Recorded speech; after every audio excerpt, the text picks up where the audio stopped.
President Donald Trump মঙ্গলবার কংগ্রেসে state of the union ভাষণে নিজের প্রশাসনের সাফল্য তুলে ধরেন এবং বলেন তিনি আমেরিকার সোনালী যুগ শুরু করেছেন।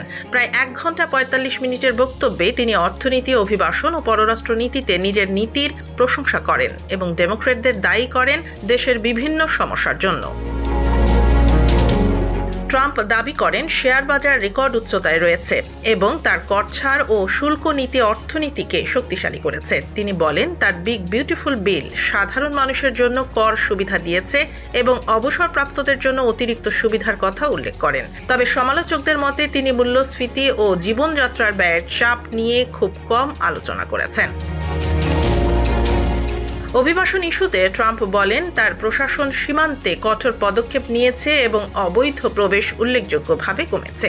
তিনি সীমান্ত নিরাপত্তাকে তার অন্যতম বড় অর্জন হিসেবে তুলে ধরেন। ভাষণের সময় ডেমোক্র্যাট প্রতিনিধি ইলহান ওমর এবং রাশিদা তালিব প্রতিবাদ জানিয়ে বক্তব্যের বিরোধিতা করেন।